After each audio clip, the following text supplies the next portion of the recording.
Cyberbullying is a big problem. Now new technology is making it harder for victims to know who's harassing them. Cakes Annette Lawless shows us how cell phone apps may be fueling this problem in tonight's I-Team investigation. Some parents contacted the Cake News I-Team saying controversial apps are cyberbullying. It's where attackers can stay anonymous by creating a virtual bathroom wall that can't be tracked.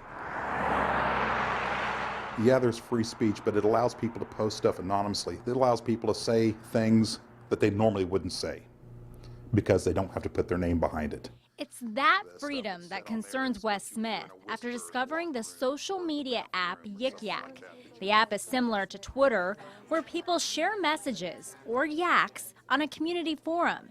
Every message is anonymous. Not nice, very awful stuff being said about people on it, and it was naming names.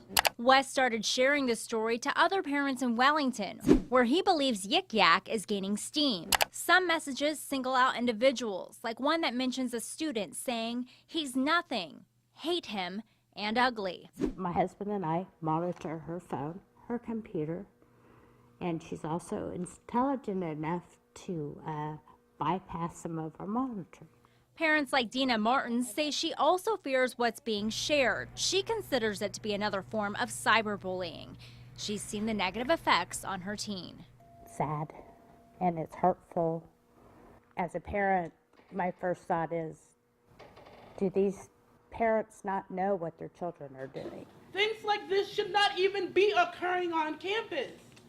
So when I question myself every day, like, why the hell am I here? Their concerns are shared by others across the country. These students at Colgate University in New York State protesting for 3 days, prompted by racist messages shared on the app. One of them saying, "I don't want blacks at this school," and blank be complaining. Other high schools and colleges are starting to ban apps on campus. They blacklisted the app on the school's internet. The only problem? Kids can still access it through a phone's wireless. I think it's pretty good that we can just be randomly anonymous and just post random shenanigans all the time. I don't like the negativity, but I also feel like I want to know what's going on. Here at Wichita State, some students can't get enough of the yaks, which some say can be fun too. One person shares, "Behind every great man is a woman rolling her eyes."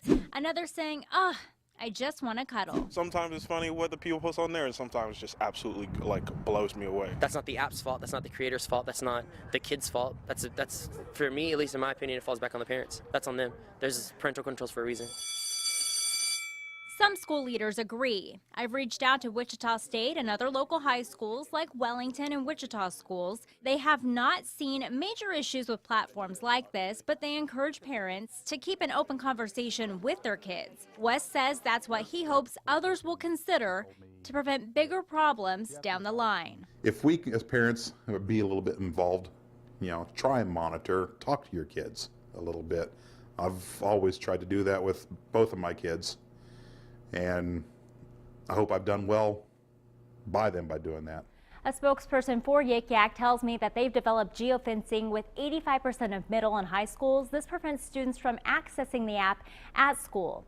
It's also important to note that Yik Yak requires users to be 17 years or older to use it. The app launched a couple years ago and is one of many anonymous forums on cell phones.